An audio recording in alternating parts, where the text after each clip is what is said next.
Imagine this. You are a woman with zero experience raising children, suddenly thrust into a chaotic situation of instant stepmomhood.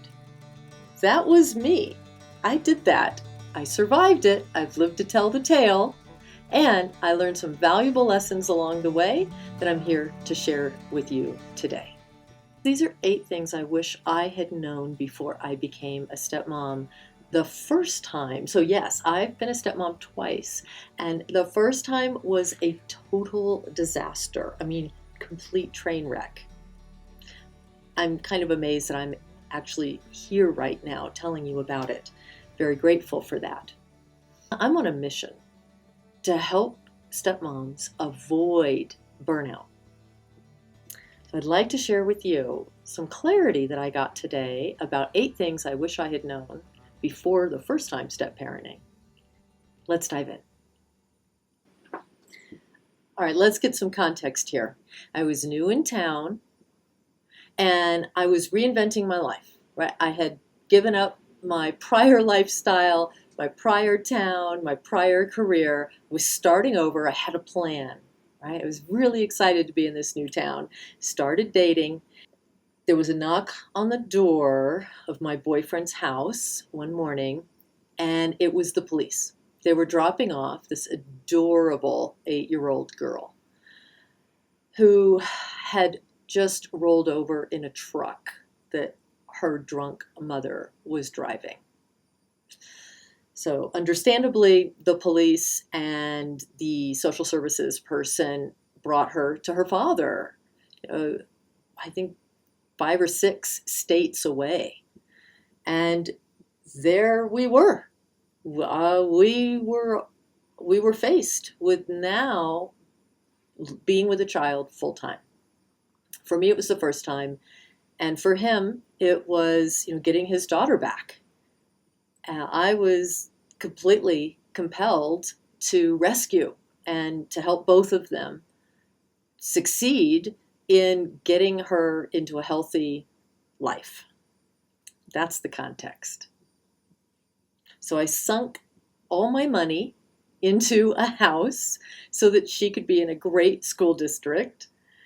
I picked out bedroom furniture, got household routines going, helped him win a custody battle that basically hinged on my being involved so that he wouldn't be a single father.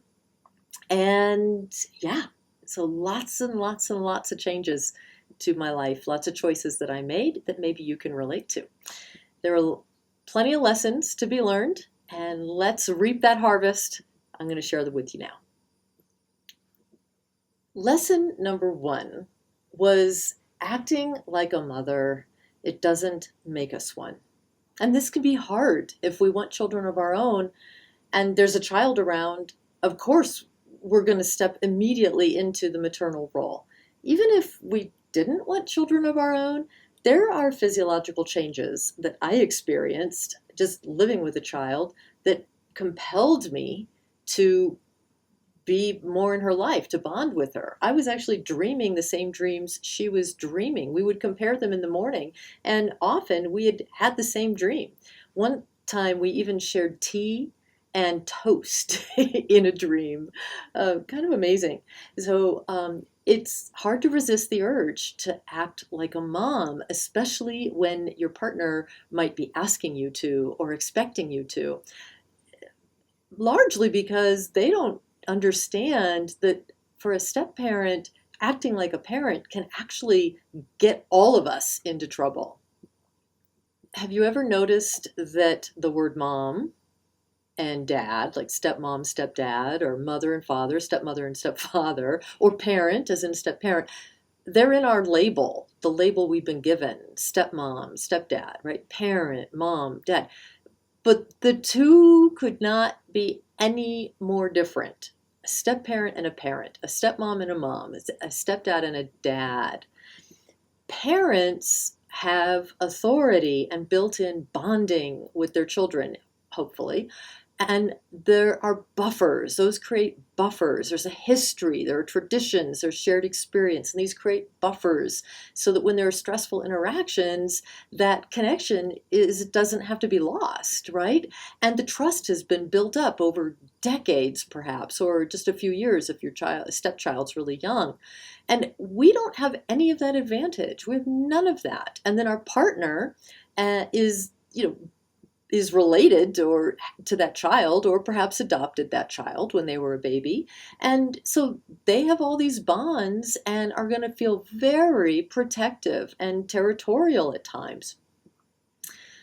How in the world are we supposed to be a pseudo mother or a pseudo father, right? Or a pseudo parent when we have no authority and none of those other advantages? This is what drives so many of us absolutely crazy, because the expectation is right in the label that we are going to care like a parent would, that we are going to act on that caring like a parent would, that we're going to make all the same sacrifices a parent would, right?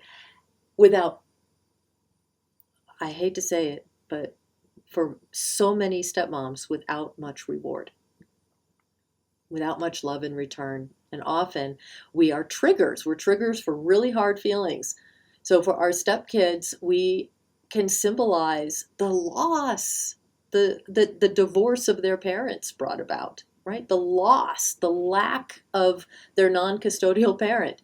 Seeing me made my full-time stepdaughter see the lack of her mother, right? For my other two part-time stepkids in that blended family, they still lived with their mother, so it was a little different. And they were only with us part-time, but she was full-time. And for my partner, he just assumed he could lean on me to do everything, right? Here's a willing, friendly, agreeable, intelligent, resourced woman, so won't she just be a great nanny? I stepped right into it. And so the first lesson that I learned that I wanted to share with you is acting like a mom doesn't make us one. Unfortunately, all the bonding work that I did with my stepdaughter, all the cuddling on the couch, making her meals, sharing the dreams, laughing a lot, would trigger for her sense of conflict of loyalties between me and her mom, right? So she'd feel not knowing if she was betraying her mom. And she'd also miss her mom more when she would bond with me. All of this escalated, and she actually did something violent to me, her stepmom. And if this has ever happened to you, please feel free to share in the comments so that you can get some support. My stepdaughter threw a knife at me. This was completely unexpected, and it's actually not unusual for stepmoms to be on the receiving end of a great deal of hostility. So acting like a mom did not protect me from being treated like an outsider and like the enemy. That was lesson number one.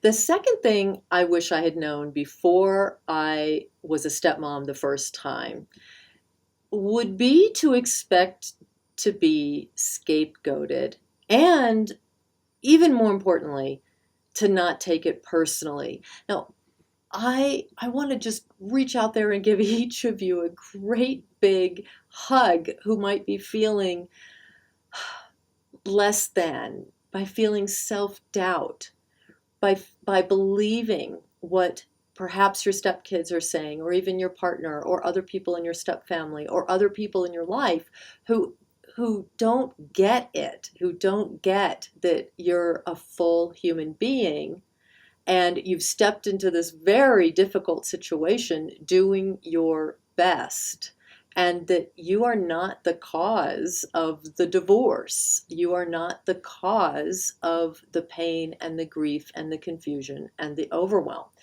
By being seen as the other, we often are targeted as the problem.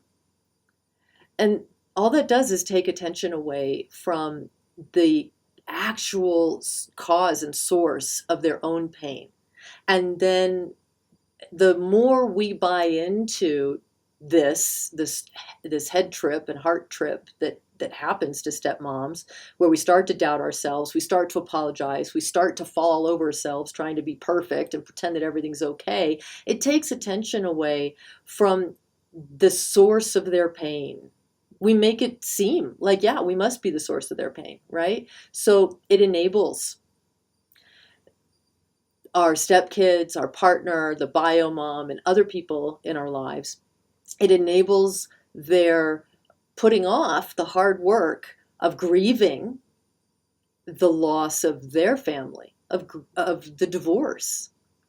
So it's not only really important that we don't take things personally, at least don't continue to take things personally after the first few seconds.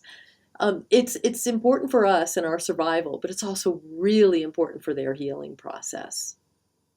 So I would say get out of the way. Stop being a target. If people are making you the target, catch your own thoughts that keep you standing in front of them, in their aim, right? Step out. Tell yourself, this isn't true. This is their pain. This is not about me. This is about them, right? Get some distance, and psychologically get some help. Don't do this on your own. Have lots of people in your life who are affirming you. I did not have that. I had two friends who were very affirming, but they really didn't understand step-family dynamics. I had three friends, and I had one family member who was affirming. I had another family member who was shaming around it. So you got to be really, really, really conscientious about who's filling your mind with images of you, who you let do that. And I say, let yourself do that. Do a fantastic job at telling yourself how fantastic you are. And don't take any of this personally. So one would think that given the intensity of just those first two of the 8 things I wish I had known, you would think, well, why didn't she leave, right? Why, she had a knife thrown at her. She was giving up all of her money. There was this, violent, addicted bio mom and this partner who was expecting her to do everything. Why? Why did I stay? And I know a lot of us ask ourselves that. We get caught up in it, right? So this is the thing I wish I knew. Number three. That it's our choice to stay or to go. It sounds really simple, and it is, but boy, it's not easy. Not even a little bit easy. When our partner is begging for our help, or when we see a child in a compromised situation, it can be just really hard to leave. Super hard to leave. Or if we don't want to be by ourselves, or if we this is a hard one too. If we don't want to lose, like it's a game, right? If we don't want to lose our partner and have the stepchild or stepchildren or bio mom win them, right? Why should we give up our relationship, right? Why should we be the loser, right? I hear so many stepmoms go through that feeling, and that's a really hard one to let go of. So I would implore you to remember that you're making, well, we're all always making the choice between our health and our pain. And sometimes it is I know for me, it came down to choosing to save myself. I had to burn out before I realized I had choice. Like, if I could go back and do it again, now I'm before I say this, I'm very happily married now in a second step family where I'm doing everything completely differently. I created a system. It totally works, and that's what I teach. That's what I teach as a stepmom coach. What I want to say to you now is, if I could go back, and this is true too, if you decide to stay or go, this still matters. It doesn't matter if you decide to stay or to go. This matters right here, right now, which is, if I could go back and treat each moment with a tone, an attitude of, I'm choosing this. I'm not a victim. You're not doing this to me. I am here as a gift to you. And so I am here with grace and with, I am here with a spirit of grace. Like, this is held in my generosity. And if you, my stepchildren, if you, my partner, if you, my stepfamily, want it, wonderful. If you don't, then this isn't the right place for me to be. If you don't want my boundaries, if you don't want my input when it's appropriate, if you don't want to also support my needs, then I'm choosing to go. But I'm choosing to stay as long as those things are in place. And if I could go back and do this differently in that way, it would have spared all of us so much pain. It's okay to choose to stay, and it's okay to choose to go. And you don't know how long it's going to take for it to get better. So what's even more okay is to experiment and make it a choice. You don't have to stay in a traditional family way. You don't have to live in the same house. You don't have to be there when the kids are there. Not every time. You don't have to be at all the dinners. Everything is a choice. You can get out of the box, think differently, think creatively, and make it a choice. Boy, I wish I had done that. And that's what I did the second time around. Huge difference. I did eventually put on my big girl pants and decided that this was not the situation for me. My ethics were saying, oh, there's this child here who, if I leave her, she'll be in this terrible situation.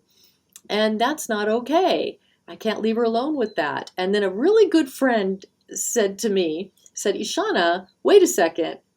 Isn't that what you're doing to yourself? You're putting yourself in a situation where no one is looking out for you. Is that ethical? And oh my goodness, that was a wake-up call. It was a huge wake-up call that, wait a second, maybe this wasn't actually this ethical, moral decision I was making. Maybe I was choosing to abandon myself. And that was a big deal. Very big deal. I don't know what yours is. Maybe you've already had your big deal moment where you had a mindset shift and you started to take better care of yourself in this situation. Or maybe it hasn't happened yet. Maybe it'll happen here in this video. But if it has, please share it in the comments. I think it would be really great for all of us to hear and to see. What are these big deal moments that can shift us into a place of self-empowerment? That was mine. It was my wake-up call. So I did decide to leave, and when I sat down with my fiance, oh my goodness, if this didn't say it all. And this is after 6 years of my full-time stepmomming without really any support, against all odds, death threats from the death threats from the bio mom, so many issues, right? So I sit him down and I say, here's the thing. for my own well-being, I'm going. And his first response, I kid you not, was, who will take care of my daughter? And well, so you can imagine what my response was. You will take care of your daughter. You. And I have to tell you, right? That was evidence of just how much a stepmom, how much we can get in the way of the parenting. Oh, all right, so that was done. And it was time to heal. The next of the 8 things, I've lost count. The next of the 8 things that I want to share with you came next. I had to make sense of what happened. And I would suggest that if you haven't already, perhaps take some time to reflect on what you've already learned. Because maybe you can save your marriage. Maybe you can save your relationship. Maybe you can stay in your blended family as a stepmom empowered, right? Maybe you can press reset. But in order to do that, it might help you to take some time and go stay with a friend, go on a separate vacation, go live in your camper van for a while. I do that. Go just be away from the whole situation for however long, knowing that you probably will return. You may not, or maybe you definitely will, but with lessons learned and a clearer mind about what to do differently. And sometimes, a lot of times, we just have to get out of the chaos in order to see the patterns. We have to. All right, so here I was in the second. How in the world did I get into the second marriage after this? The first one we did not marry. We combined all of our assets. We were engaged. Oh my God. I lost all my money, everything. It was just a terrible situation. And how in the world did I heal from that and enter into the second one? And am now here to tell you that you can actually not only survive, but thrive as a stepmom. How did that happen? All right. First, there was a lot of healing. I had to find a counselor who understood stepfamily dynamics because the ones who didn't had made it worse. So I found a good counselor, read some books, and I was not willing to try again.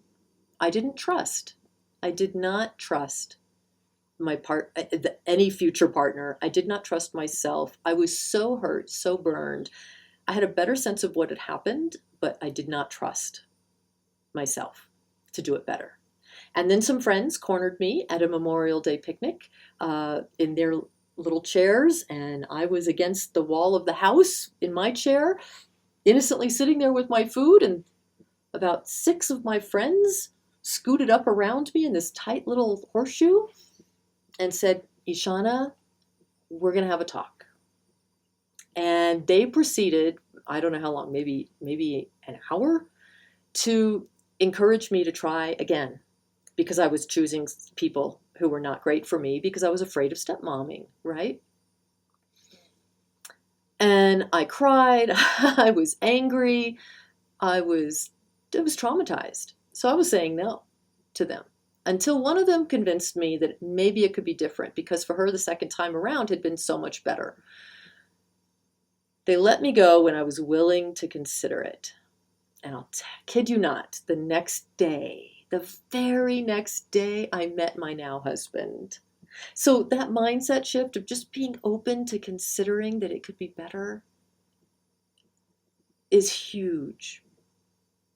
If you've lost hope, I want you to hear that with time and healing, hope can return. So how did I do it differently the second time? Those are the next points I'm going to share with you. All right, stepmomming is hard.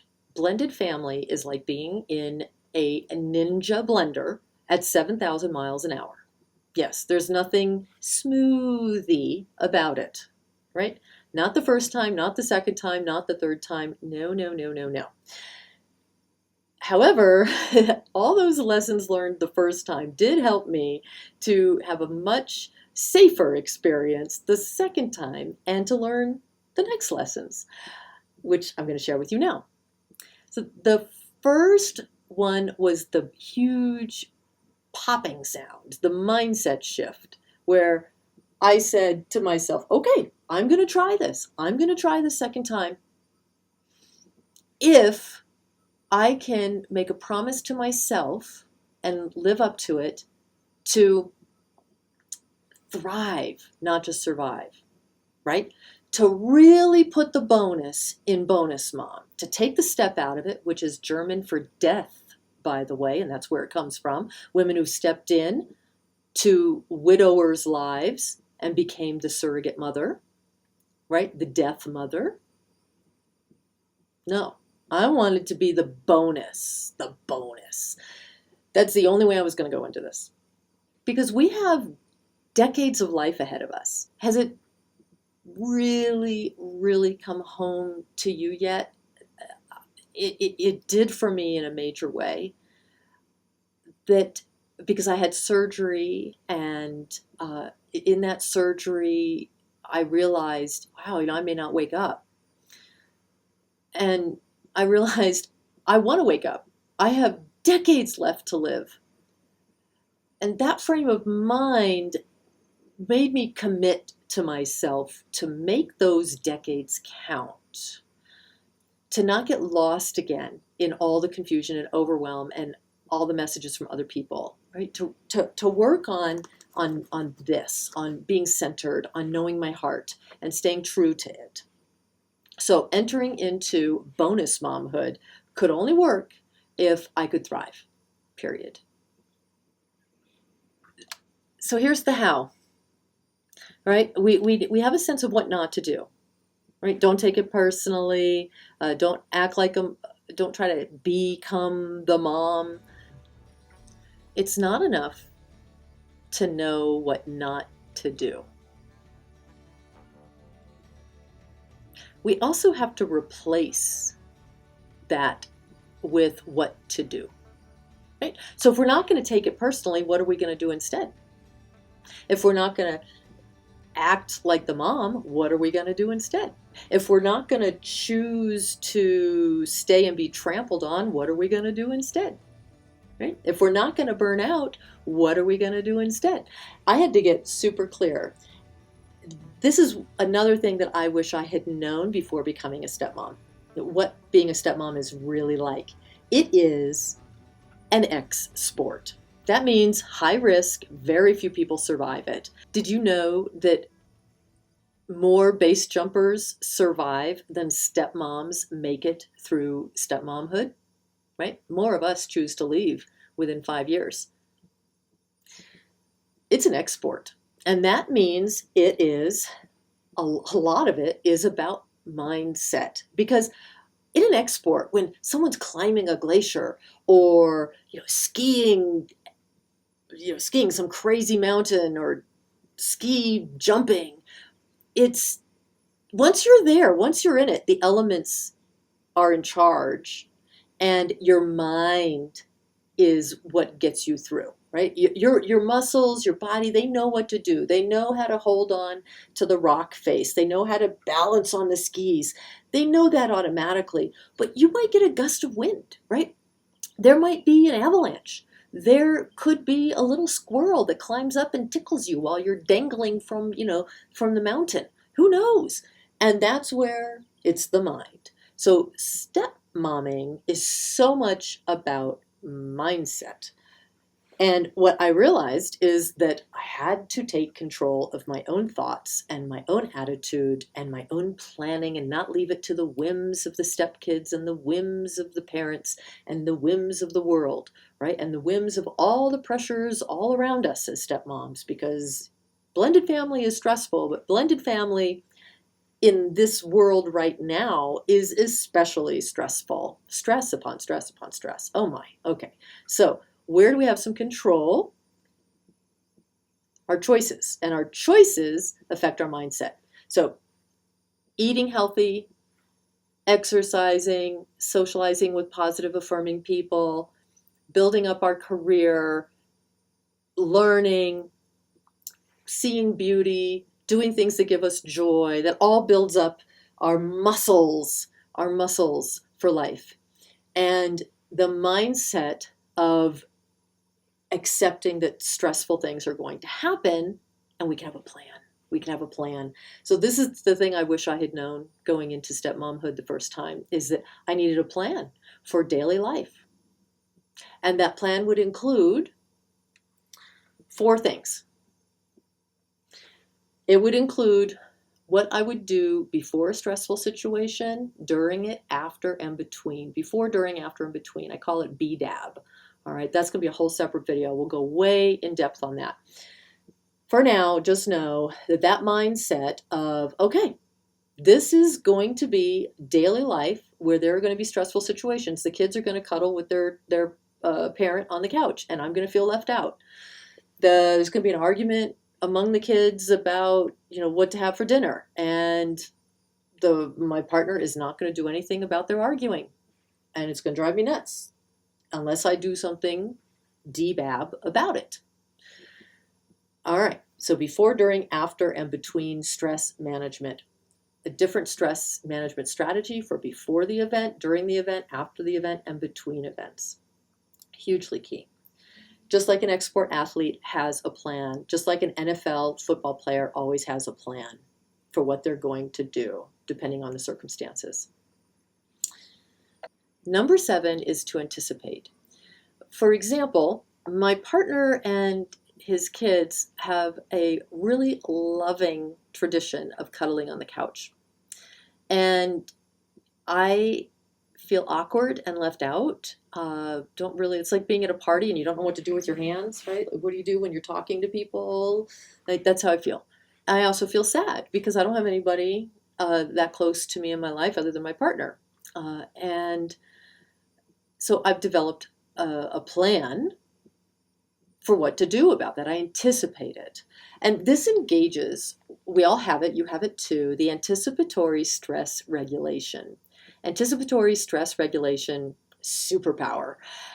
It is what allows export athletes, anyone doing any kind of performance, anyone in first responders, all the military, anyone who knows they're going to go into a stressful situation. It helps us to experience that stressful situation as less stress when we're in it, because we developed a plan so that we can anticipate it with a sense of confidence. And when we go in, we have the plan, we try the plan. Physiologically, we experience it as less stress. It's a great strategy. As stepmoms, we daily can anticipate stressful situations because they tend to repeat, right? They tend to repeat. We have those hot spots. Like for me, it's the couch. And someone else, it might be dinner table. For you, it might be the car rides, right? With the kids, who knows? So you can anticipate, create a little playbook for yourself of how you're going to take care of your stress, and you can reduce your stress. There you go. Number 8. This one gets a lot of stepmoms in trouble. And it is comparing ourselves to the bio moms or the first wives, or in my case, to the second wife, because my husband's been married 3 times. And it's called second wife syndrome. So in stepfamily, there are a lot of syndromes. There's Cinderella syndrome. There's outsider syndrome. There's stepmom syndrome. There's parental alienation syndrome. And this one is second wife syndrome. It's where we feel like second best because we're comparing. If we could just turn off that comparison part of our brain, wouldn't it make life so much easier? Having a role model to compare ourselves to is different. It's just different. It's inspiring. We get to, aspire to be the best we can be. This is different. This is comparing ourselves to first of all, we don't even know what the first wife was actually like to be with for our partner, so we can't really compare ourselves to them, and we're comparing ourselves to something that our partner chose to not be with. I mean, let's think about that for a second. When we feel like we're second best to our partner's first wife, like all the experiences that our partner shared with that person, like the birth of their children, their marriage, their first ever wedding, their first ever anniversary, their first ever home together, all the firsts, their first animal together, right? When we think about all of that as the first must have been the best, we're forgetting that it didn't work. It didn't work. So it's not a great role model. I had to deal with that within myself. And in order to do that, mindset shift, I had to notice when it was happening. And it would also happen with the stepkids. So I would find myself hearing the stepkids talking about their mom, and they have a very good mom. The second time around, stepfamily is very different than the first. Really good bio mom. And I would feel like, oh, I just must seem like the wimpy, non-maternal, other, right? And I would have to catch that. Like, no, no, no, no, no, no. That's going to get me in trouble. That's not going to help anybody. I need to focus on creating my own relationship with my stepkids. I need to focus on creating my own relationship with my partner. It's unique, it's special, and I'm hopefully going to be in their lives for 40 or 50 years. So there's plenty of time. So now, 12 years into the second time stepmomming, our relationship, my husband and my relationship is very strong. We're a good team. We've processed a lot of the stepfamily dynamics openly together. And, I got trained in being a stepmom coach, stepfamily coach 12 years ago. So that definitely helped. And, I have a PhD in psychology, all these things that help give me perspective. But, living the experience, having my wounds triggered, having my insecurities triggered, all of it, I'm very human. And I've taken charge of my own mental health. My husband has taken charge of his own mental health and his own relationship with his children. And we've taken charge of our blended family life as a team. And it did not start that way as much as it is now. It started a little bit that way. It's definitely improved and increased over the years. So I'm proud of us. Here's the thing. I've read the research. I've worked with stepmoms. I've been a stepmom twice. I grew up in a stepfamily. I'm here to tell you it's possible when you save yourself first. You may choose to stay or go from your stepfamily, right? And that's okay. Either one is okay. Both are hard, but either one is okay. This is a no judgment zone. What matters to me is that you save yourself, because if you decide to stay in your stepfamily, you're going to be even better as a stepmom if you're taking care of yourself. If you decide to leave your stepfamily, you're going to be even better in life with all the lessons that you've learned once you heal, right?